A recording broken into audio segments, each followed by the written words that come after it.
Vous avez un gros problème dans la défense des prédateurs. Ce clochard qui pue la pisse, il a le droit d'insulter ma maman. T'es tranquillement avec une meuf super belle, d'un coup tu vois un zombie comme ça avec des seringues qui pendent le long du coude, qui débarquent le long. C'est rigolo. L'énergie que je dégage, à chaque fausse note, je te baise.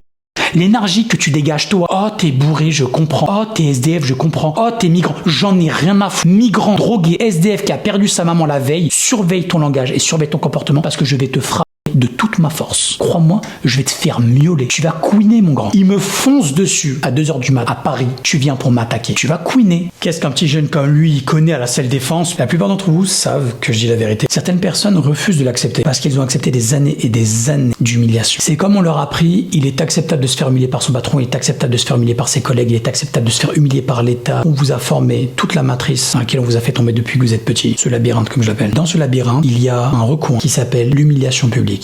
Ce clochard qui pue la pisse, il a le droit d'insulter ma maman. Pourquoi? Parce que c'est un clochard qui pue la pisse. Ce mec, un vendredi soir, là, il a le droit d'insulter ma femme. Pourquoi? Parce qu'il est bourré, on va pas lui donner ce plaisir. Donc ça fait depuis des années qu'ils se sont laissés insulter par des mecs. Et lorsqu'il rencontre un mec comme moi qui n'accepte aucune de ces humiliations, ça pose un vrai problème dans leur cohérence interne. Donc le rejet surgit et il m'insulte. Au lieu d'essayer de comprendre. Je n'accepte pas l'humiliation parce qu'il n'y a absolument personne qui peut m'expliquer comment je dois mener ma vie et comment je dois mener mon comportement dans la rue. J'ai toujours eu un problème avec l'humiliation depuis le plus jeune âge. Lorsque j'étais sportif de niveau à l'âge de 13 ans, j'étais en sport-études en Pôle France. Certains coachs pensaient que l'humiliation était une façon convaincante d'apprendre des choses à des petits de 13 ans. Je n'étais pas d'accord avec eux. Et sur les 20 joueurs qui étaient là, il y en avait un seul qui ouvrait leur gueule lorsqu'ils essayaient de nous humilier, c'était moi. Je ne tolère pas être humilié. Je ne tolère pas. Tu ne m'humilies. T'as vu? Même le mot ne veut pas sortir.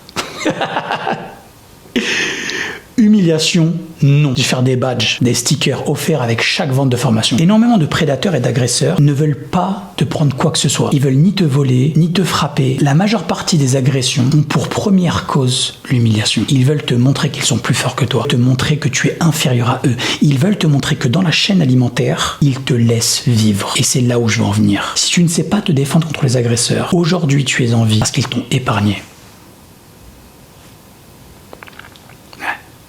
Tu respires aujourd'hui parce que des agresseurs se sont dit, cette personne, on va la laisser vivre. Et je vais t'apprendre comment faire en sorte que l'agresseur, lorsqu'il marche dans la même rue que toi, ou lorsqu'il te voit au loin, se dise, lui, si je fais le malin avec lui, il va écourter ma vie. C'est grâce à l'énergie que tu vas envoyer. Un prédateur accepte de t'agresser en faisant un calcul très simple, pertes et profits. Est-ce que le jeu en vaut la chandelle? Si le jeu n'en vaut pas la chandelle, s'il y a plus de pertes que de profits, il ne t'attaquera jamais. Et comment lui faire sentir que les pertes sont supérieures au profit? Grâce à ta gestuelle, grâce à ton regard, grâce à ton énergie. Il faut que tu dégages un instinct et une énergie de prédation et de réciprocité. Et je veux même dire plus que la réciprocité. Il y a un calcul simple, 0 plus 1 est égal 2. 0 c'est toi. Pour l'instant, tu ne fais rien à personne. Le plus 1, c'est l'agresseur qui veut commencer la guerre. Et là, on est égal à 2. Car au lieu de répondre de manière proportionnelle à ces tests, et non pas à ces coups, à ces tests, tu vas surenchérir. L'agresseur se lève, tu sors tes mains de tes poches. L'agresseur se rapproche, tu te rapproches encore plus vite de lui. Tu lui montres qu'à chaque fois qu'il va essayer de faire quelque chose, il va y avoir une réponse exponentielle à ce qu'il va donner. Et tu changes tout le rapport de force. Et à partir du moment où tu vibres de cette manière, le prédateur le sent. Il sait qu'à chaque fois qu'il va faire quelque chose avec toi,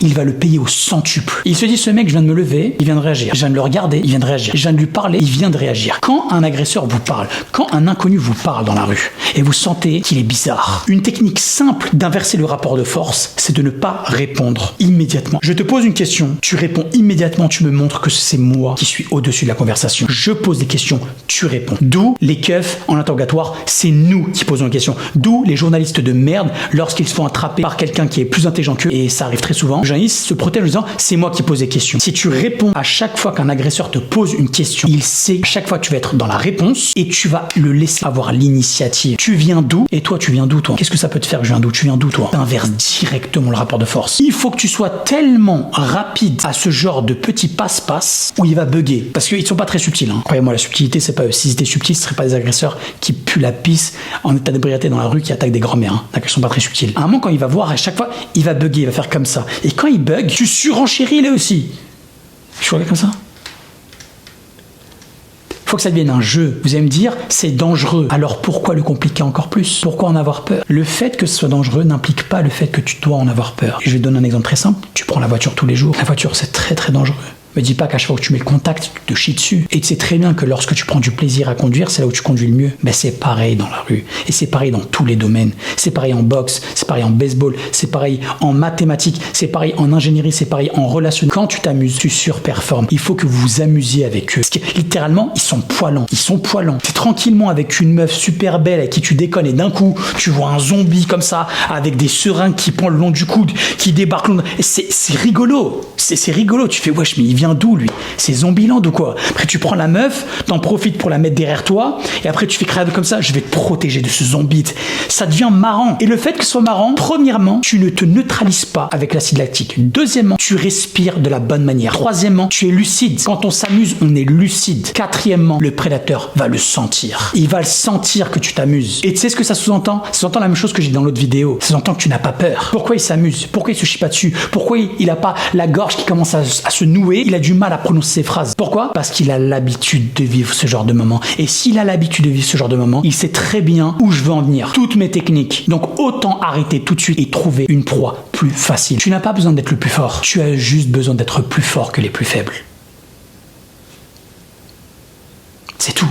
Tu as juste besoin d'être plus fort que les plus faibles. Tu n'as pas besoin d'être Mike Tyson, Mohamed Ali, Badr Hari. Non, quand l'agresseur fait un petit scan de son environnement, tu as juste besoin d'être une personne qui est plus forte que la plus faible. Lui, il n'est pas si fort que ça, mais lui, il est encore plus facile. Vous voyez ce que je veux dire? Parce qu'ils n'attaqueront jamais quelqu'un qui pourra leur poser des problèmes. Jamais. Et ils vont désengager. Ils vont se neutraliser eux-mêmes. Il n'y a même pas une semaine. Je suis avec un pote. Un mec débarque de nulle part. Un zombie. C'est comme ça que je les appelle. Il me fonce dessus. Il n'y a aucune raison pour laquelle tu dois me foncer dessus à 2h du mat à Paris si t'as pas envie de me détrousser ou si t'as pas envie de faire le malin. Tu viens pour m'attaquer. Et là, il m'analyse pendant qu'il me fonce dessus.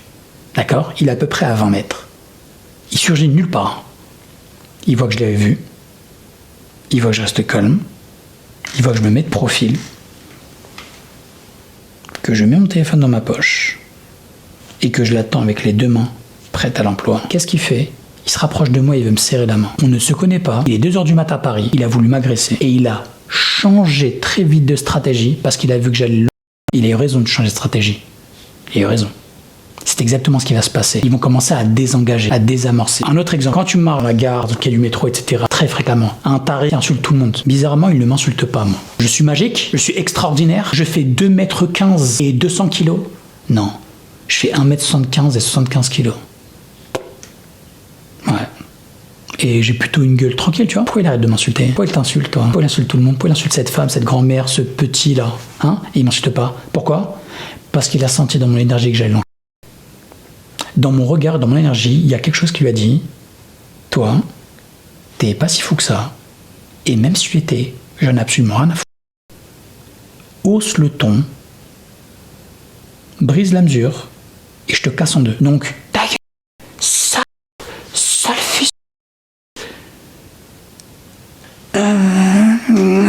Allez, vas-y. Voilà.